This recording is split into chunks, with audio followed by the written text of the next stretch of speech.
Qual a qualidade mais importante do bom profissional? Já parou para pensar nisso? Talvez o que eu vou falar aqui sirva para qualquer profissão que você escolha seguir, mas ela é ainda mais importante quando você escolhe a profissão de engenharia. Existe o que é chamado de hard skill ou hard skills.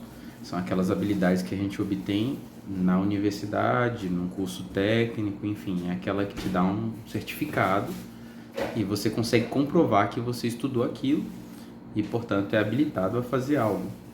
Por exemplo, se você estudou engenharia química, que é o meu caso, você é habilitado a ser um químico responsável de uma empresa e você usa o seu diploma como comprovação de que você é competente para fazer isso. Isso é uma hard skill. E normalmente você é contratado pelas suas hard skills, mas o que mantém você numa empresa são as suas soft skills. São aquelas habilidades que você não tem um certificado, não existe como certificar que você as possui, a não ser vendo você trabalhar. E é sobre essas soft skills que eu gostaria de falar hoje. Na verdade, eu vou falar de uma soft skill que eu julgo ser a mais importante. Então, alguns exemplos de soft skills, só para você entender do que eu estou dizendo, né, do que eu estou falando. Então, vamos pensar na soft skill autoconhecimento. O autoconhecimento é extremamente importante. Você precisa conhecer a si mesmo para delimitar suas tarefas e para estabelecer prazos realistas. Um exemplo simples. Digamos que lhe demandem, que lhe coloquem essa atividade de ler um relatório de 40 páginas. Quanto tempo você leva para ler 40 páginas de um jeito que você compreenda, de um jeito que você seja capaz de encontrar erros, falhas, enfim, que você consiga entender bem o texto? Se você não sabe quanto tempo você leva para ler uma página, você não tem como dizer quanto tempo você vai levar para ler o relatório de 40 páginas. Então, esse é o autoconhecimento importante, é uma parte do conhecimento de si mesmo, importante para estabelecer um prazo realista daquilo que você pretende entregar. Então, autoconhecimento pode ser visto como uma soft skill, ele não tem um certificado te dizendo que você tem autoconhecimento, você adquire isso. Paciência, negociação, pode ser vista como uma soft skill importantíssima no mundo corporativo. Quase tudo a gente negocia numa organização. Parceria, liderança, todas essas coisas podem ser vistas como soft skills. Mas eu vou falar de uma que eu julgo ser a mais importante hoje, que é a de ser cientista de si mesmo. E o que seria isso? Ela é uma soft skill muito ligada ao autoconhecimento, mas ela tem uma diferença. Enquanto o autoconhecimento é o conhecimento que você adquiriu de si mesmo, a habilidade ou a soft skill de ser cientista de si mesmo é aquela habilidade de enxergar padrões de comportamento em si mesma. É interessante que a pequena diferença, né? No autoconhecimento você está usando o que você aprendeu de si mesmo para obter o melhor desempenho nas suas atividades. Como cientista de si mesmo, você está gerando esse conhecimento, que será posteriormente utilizado. Essa soft skill, ela te ajuda a ampliar teu autoconhecimento e extrair o melhor que você pode de si mesmo, do seu desempenho. Então vamos pensar num exemplo simples no qual você pode utilizar essa soft skill.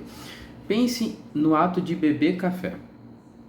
Se você estudar a fundo, vai ver que a cafeína, ela obstrui, ou por assim dizer, ela inibe alguns neurotransmissores do nosso cérebro e faz com que a adenosina não gere cansaço em você.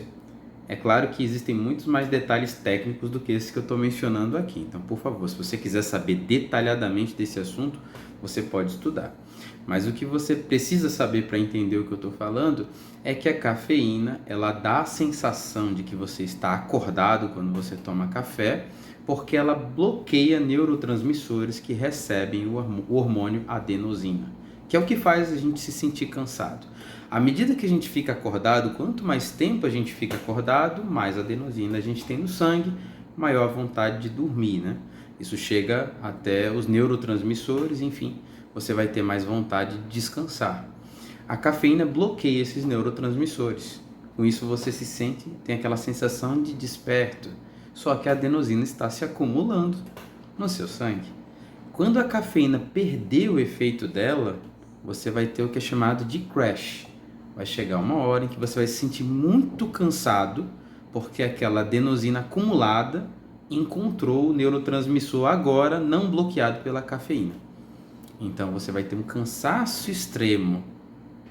Aí note uma aplicação de ser cientista de si mesmo.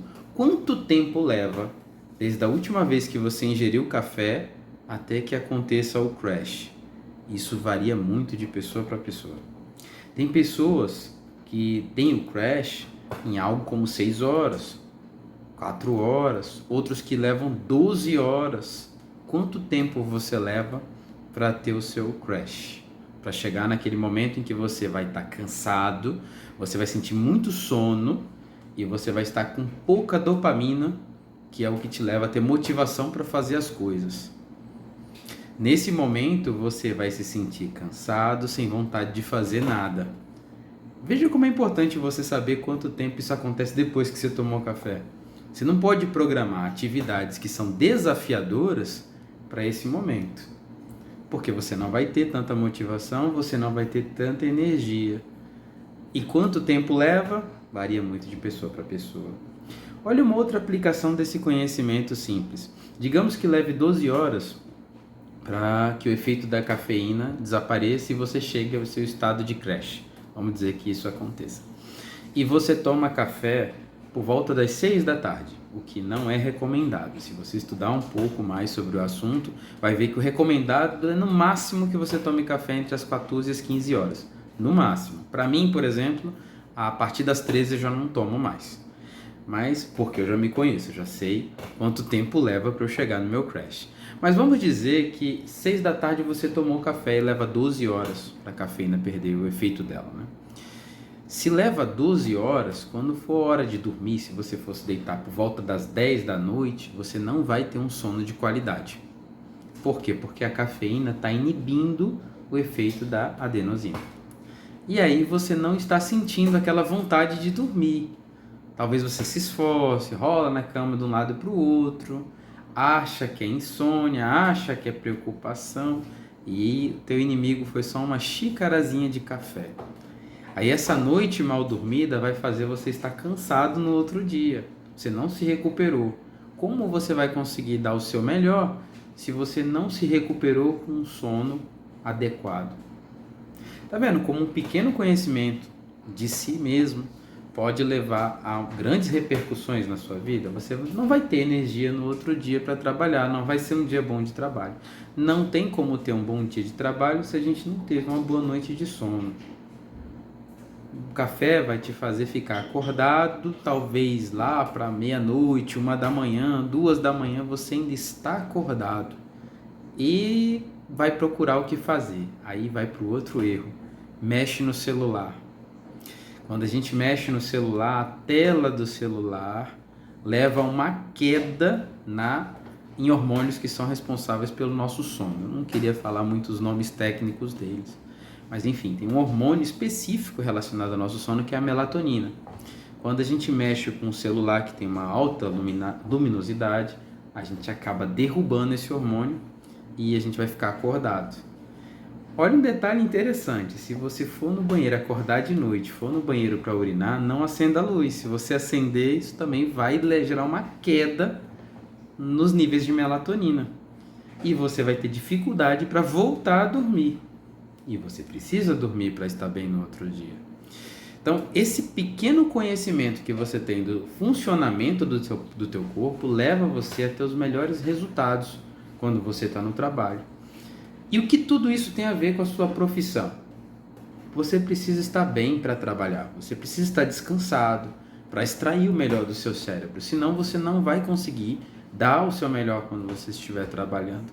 Na verdade, você vai estar trabalhando pela metade, aí vai estar mal-humorado, chateado, e isso vai levar você a responder mal a situações que normalmente você poderia responder muito bem se você estivesse de fato descansado. Então, talvez uma situação estressante no trabalho, que você poderia responder com paciência, calma, poderia levar a tua fama a ser daquela pessoa que resolve problemas ao invés de gerar problemas. Mas aí você está cansado e com raiva e tá certo. Aí essa situação te arma uma armadilha terrível, porque pensa, você tá certo, só que você está cansado, desmotivado, não tem energia para pensar numa solução. Então o que você vai fazer? O que é mais humano? Culpar as pessoas à sua volta. Né? A culpa é minha, eu jogo em quem eu quiser. Já ouviu falar nessa história? Errar é humano, culpar é mais ainda. Né? Na história bíblica de Adão e Eva, Adão culpou Eva pelo erro dele. Então é normal, os seres humanos têm essa tendência. Mas essa fama que você quer como profissional, da pessoa que joga culpa para os outros, se você estiver cansado, se você estiver estressado, é isso que você vai fazer, porque esse é o caminho mais fácil. E nesses momentos é que a gente procura os caminhos mais fáceis mesmo. Então eu gostaria de resumir aqui um pouquinho do que eu falei. Soft skills te mantém no teu trabalho. E a soft skill que eu mencionei aqui é ser cientista de si mesmo. Não encontrei ainda um nome para essa soft skill. Né? Não encontrei um nome só para ela. Existem muitos nomes bonitos aí de soft skills. Learnability é um nome de uma soft skill muito falado hoje em dia. Autoliderança, autoconhecimento. Mas essa de ser cientista de si mesmo, olha, eu ainda não achei. Eu já vi uma outra pessoa falar num vídeo, achei muito legal o termo, né? Não fui eu que inventei, foi essa outra pessoa, foi o professor Pedro Calabres. Aconselho você a assistir os vídeos dele, são muito bons, estão disponíveis na internet. E quando você faz isso com certa frequência, quando você observa a si mesmo e busca por respostas dos problemas que você está passando através de conhecimentos científicos validados, profundos, com certeza você vai conseguir extrair o melhor de si como profissional, vai adquirir uma boa fama e isso vai te levar a continuar no teu emprego, seja qual ele for. Mas para os engenheiros em específico, nós que sempre trabalhamos com problemas, pense bem, um engenheiro é concebido para resolver problemas. Se você fica irritado com a presença deles, como você pode crescer como profissional? Como você pode chegar a patamares maiores? Se justamente aquilo para o qual você foi concebido, você fica irritado, estressado, perde a linha, né, nessas horas. O autocuidado e ser cientista de si mesmo são vitais para qualquer profissional, mas em especial para nós engenheiros que sempre estamos lidando com problemas. Fica a dica aí, pessoal. Por favor, se você gostou do vídeo, curte, se inscreve e deixa seu comentário. Se você quer outros assuntos parecidos com esse que eu estou falando aqui, por favor, não deixe de deixar aqui seu comentário, que numa próxima oportunidade eu farei vídeos sobre o que vocês colocarem aqui, tá bom? Se houver mais adesão ao tema, eu posso me aprofundar mais em soft skills. Por enquanto vou ficando por aqui. Obrigado aí pela sua atenção, obrigado por assistir o vídeo até aqui e até a próxima.